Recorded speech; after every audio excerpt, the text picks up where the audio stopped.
It's car con carne. Let's eat in the car. It's car con carne. And now here's the star of our show, James Van Alstyne.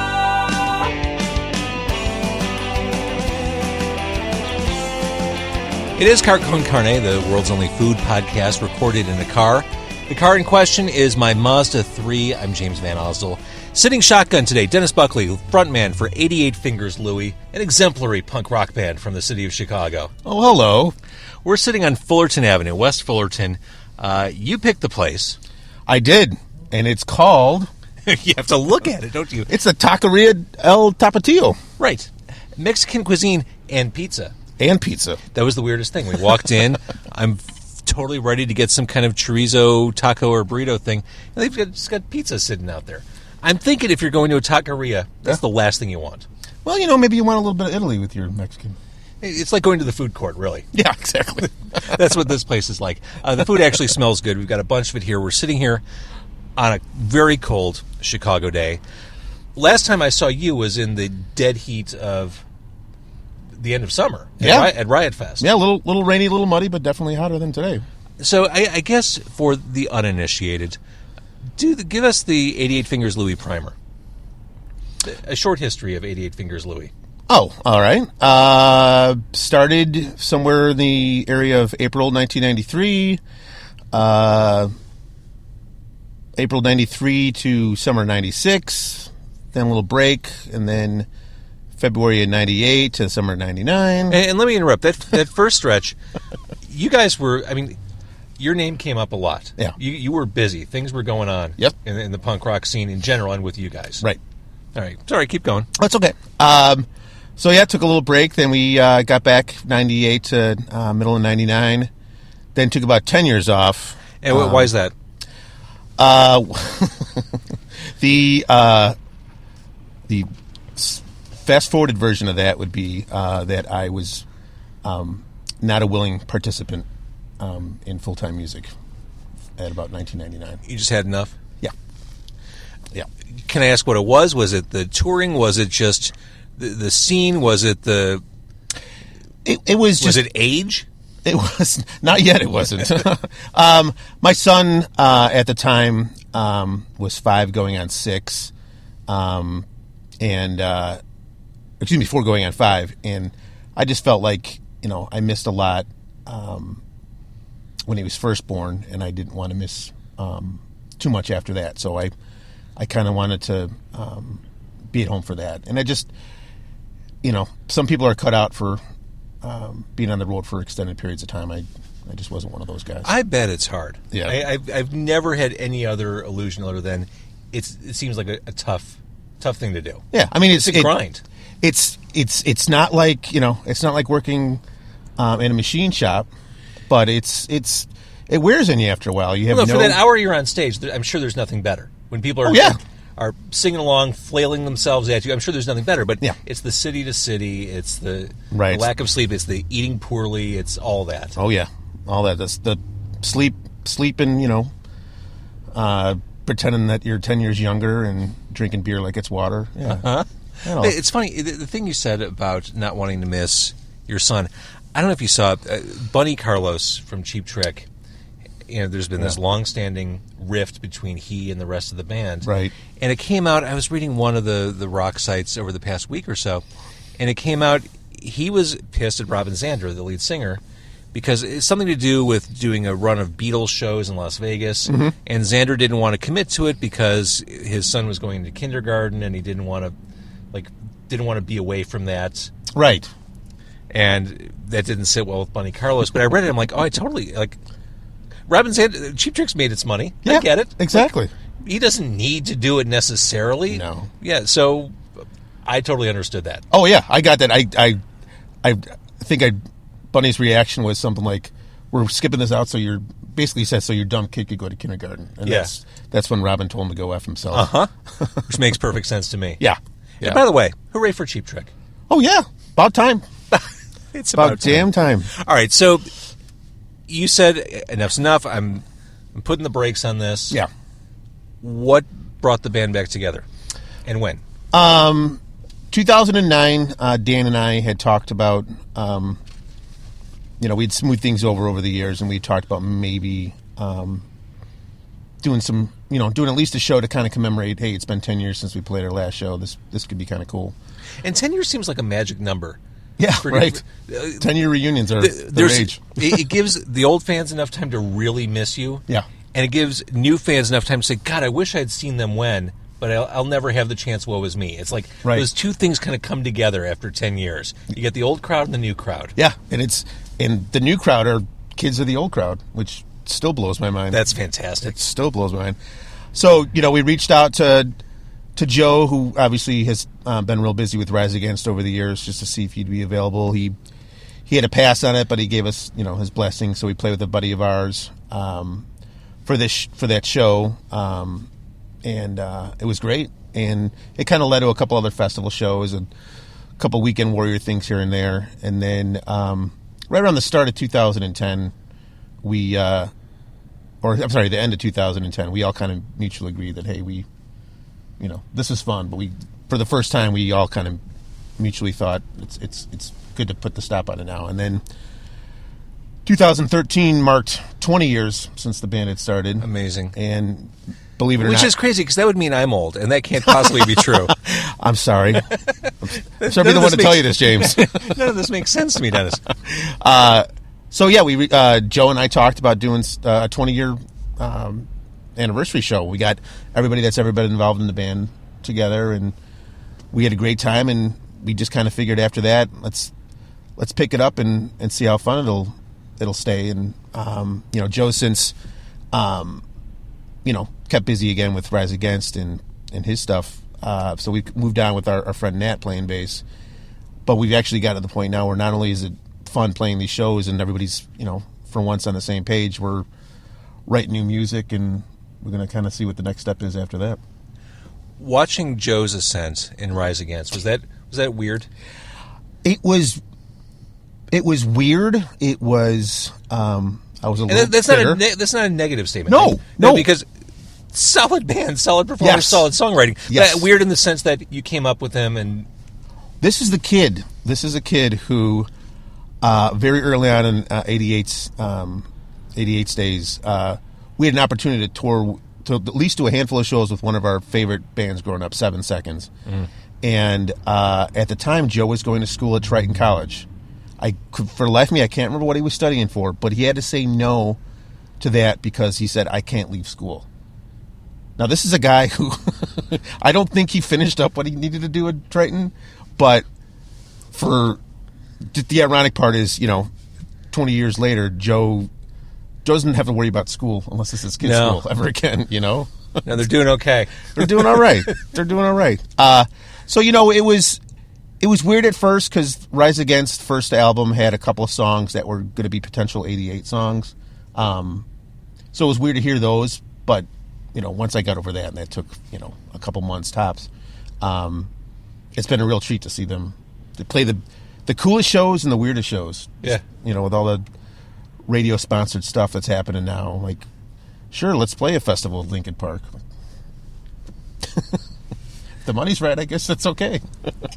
So 88 Fingers Louie is back. It's not a full-time thing, but Right. 88 Fingers Louie exists. Mm-hmm. Tell me about songwriting. Is that still going on with you? Are there lyrics crunching in your head right now? Yeah, I've got the trusty old notepad out. We've got about, I think at last count, we're about 5 or 6 songs in. So that's like 10 minutes of material right there. Let's say 12. Okay. Let's say 12. We got a prog rock song in there somewhere. Oh, good. We might have stretched it to 4 minutes. If you like Gentle Giant, you'll love 88 Fingers Louie. Exactly. Perfect comparison. So it's been neat. It's been interesting to see what Dan and John and Nat come up with musically, and it's also been kind of a challenge for me because I wrote songs about girls by default way back when. Yeah, you're supposed to, right? Right, I guess. That's the gig. And nowadays it's like, there's a hell of a lot more to talk about than girls. I mean, I love my girlfriend to death, and I'm sure there'll be a song or two on some new 88 stuff, about her. But yeah, lot more things have pissed me off over the years, so it's been good to write that stuff down. We call that growing up. Yeah, I guess so. Talking about your old fans and their kids going to see you. Riot Fest. I mean, there it is, that cross-generational thing. Yeah. How validating. That, I don't know. I don't know if we'll ever top that. That was so insanely crazy seeing, two generations of fans and seeing my kid. My kid's seen the occasional 88 Club show. He's never seen me play in front of several thousand people. So that was worth it right there. Oh yeah, he got there right at the nick of time. I had my girlfriend. I had friends of mine like, let me know when he's here. I don't see him yet, and I don't know that we had 2 minutes before that's amazing. Stage time when I saw him in the crowd. Like it's out of a movie. Yeah, exactly. All right, so we got this food from Taqueria El Tapatio. You got tacos, right? I sure did. Now, you said you like to play it pretty conservative at the Mexican restaurants. Yes. I don't have a stomach for the spicy stuff, so I usually just go with the old cheese and sour cream. All right, so you got 2 tacos. Yes, sir. What kind did you get? Steak. Steak. All right. And You got yourself a very handsome burrito. I thought you'd never notice. I got myself a chorizo burrito because I want to make my night difficult. Well, there you go. So we're going to break these open here. This is warm. This is dense. Feel this. Wow, you're not kidding. That's going to be in me soon. It'll be out you soon enough, too. Here, I got a cup holder. All right. Embrace it. And now, Dennis, you get to enjoy the discomfort of trying to eat an actual dinner in the front seat of a Mazda 3. And as you'll notice, it is extra precarious for me. Yeah. Because of the steering wheel. Yeah. You've got quite the mission ahead of you. And I'm balancing electronics on my thigh. So I can't spill on my thigh. No. If you're going to spill anywhere, don't spill on your thigh. But, it's interesting. You chose this place, and it looks like so many other taquerias in Chicago. Yeah. I don't know what makes a taqueria a good one, as opposed... I truly don't know the difference. Right. We could go to 10 of these tonight, have 10 different burritos, and I'm not sure I could tell you which one was better and why it was. I think you're right, but there's something about being this close to so many Mexican restaurants. I moved back to the city from several years out in the Northwest Burbs that, I couldn't walk down the street to a Mexican restaurant. Right. I could literally walk 5 minutes and hit a great place right now. And I could truly eat Mexican food every day. Chips and guac? Yep. Done. That's good breakfast. Oh, my God. A Mexican breakfast? Like huevos rancheros? Hell yeah. Yes, sir. My girlfriend and I occasionally will make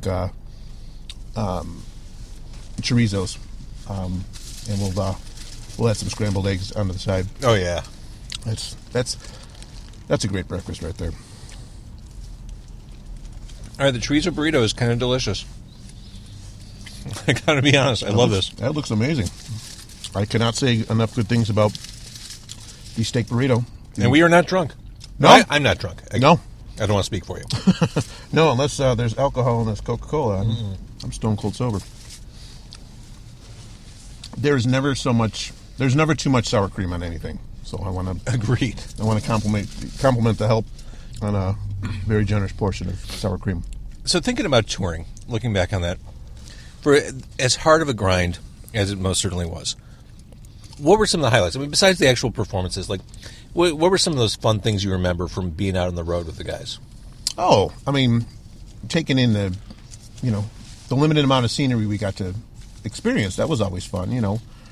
First time I saw palm trees as a grown-up was on tour, and it had probably been 15 years since I'd seen anything. So, from a, generic tourist standpoint, it was always great to see stuff like that. And then, getting a chance to go to Europe. Some shows were weird, some shows were amazing, but those points in between when you're steps away from the Berlin Wall, and being there just as they were building the museum was a trip. That's pretty cool. Yeah. It's funny. I'm not a musician. I've never been on tour. I did travel for business for a couple of years. I always felt like, similar to what you were saying, if I'm here working, like I want to see what I can. Like this is my chance. I wouldn't be able to do this on my own. If I'm in Austin, okay, I want to go see the bats fly out from under the bridge. If I'm in Right. Los Angeles, I want to walk on a movie lot. Like, this is my chance. I'm here. Someone's paying for me to do it.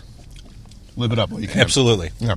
And, there's that hurry up and wait scenario that you hear a lot of musicians say, and it's absolutely true. Your loading is always, 8 hours before stage time. So it's like haul ass to your next destination, but, your hotel's not going to be within driving distance. You're better off just hanging out and seeing what you can in the limited amount of time you have. Absolutely. Before you get on stage. And, for the most part, I made as much use of that as I could. There were obviously places, in the middle of Kansas where there's not a lot going on. I've been in the middle of Kansas. Once you pass Lawrence, really, it is truly downhill. Yes. Actually, there's no hill. No, it's one straight line. Yeah. It is. I think actually once you pass Topeka, it is all just flat land. Yeah. Deadly dull. And for a touring band, to me, there's no point in going west of the Mississippi because it's just too much travel to get to any significant market. Oh yeah. I mean, you're, and I'm certainly not, making it sound like we did, this crazy heavy amount of touring, but when your drives are enough that 10 hours seems like a breeze. Oh, yeah, we got it. Yeah, we got this. Is anything under 12 hours was like, oh, that's totally cool. But then once you hit that 13, 14 hour mark, it's like, oh God, we're never going to get there. Why am I doing this? And like you said, back in the day where you're drinking beer like water, finding the people who are willing and able to steer the van. Right. Well, we always had Joe. Joe's been one of them newfangled straight edge kids for that's right. a very long time. So that was never really an issue. And if I'm going to be perfectly honest, I was really the only guy that drank back then. Okay. I had an Irish reputation to live up to. I understand that. Yeah. So, so I think it was definitely an exercise in patience for those guys, especially back then. Like, all right, is he going to fly off the handle about something dumb, or is he going to cry about something dumb? You have a big temper? I did back then. Therapy has definitely helped. We all do things when we're younger. Yeah. I look back on stuff I did and said and think, really? I hope people don't ascribe those characteristics to me in the modern day, because that's not who I am now. No, yeah. I did an interview with my friend Ryan's podcast, Anxious and Angry, and I talked about I just the smallest things I would fly off the handle about. Like literally, here I am at 43 years old. The stuff that bothered me at 23, 24 was like, man, right. Life is so much different, and priorities are so much different now. Do you have napkins, by the way? Let me double check. I don't want to be a napkin hog. Oh, I do. Okay, good, because I'm going through napkins super fast on this burrito. I've gotten about halfway through without incident, but I feel like we're at the breaking point here. Yeah, I'm at the tail end of this first taco where stuff's starting to come out the other end. I'm talking about the taco. I'm with you. I'm following you. Your car will be safe, I promise. Here's the tricky thing about this time of year. I can never get the internal temperature of my car right. When it's cold outside, I need to turn on the defrost. Right. But the second I turn on the defrost, it gets too warm. And that's the case right now. But if I turn it off, it'll get too cold, and then the windows will fog over. I can't win. I don't know what to do right now. I'm going to turn the heat off, and we'll see what happens. Okay. But this is life in Chicago in the wintertime. Oh, my God, I'm still freezing right now. See, I told you. I'm freezing. This horchata, by the way, I know you're not an horchata fan, is so good. I've had a lot of really weak or kind of milky horchata lately. This is a very vanilla cinnamon horchata. It's surprisingly delicious. That is good. Good to hear. The horchata takes the edge off some of the heat. And I obviously nobody can see this right now, but I neglected to get eating utensils because I thought I'm going to eat this taco with no incident. So not only do I don't be a hero, man. Not have a fork, I'm grabbing this meat with my fingers because I'm a savage. Filthy animal. See, I know you mentioned your friend's podcast. Does he eat meat in a car? I don't think so. No. No. We He definitely goes mobile, but I don't think he's broached the automobile angle yet. Here's what scares me. Trademark that so nobody else does. Podcasting is so easy to do. I think there's still this belief that America has that it's really hard to put together a podcast. I worry for the day when everyone realizes how simple it is to do and everyone has a podcast. Because it's not hard. There are a couple things you need to figure out, like what platform to use and Right. what equipment to use. But once you get past that, it's really easy to do. So we're at a dangerous point where everyone's going to have one, and it's going to be really hard to maintain my car-based food podcast niche. Coming in January 2016, my name is Dennis, and I have a podcast. Mm-hmm. There is grease just rolling down my hand. I literally felt like I put my hand in some of that snow. Uh-huh.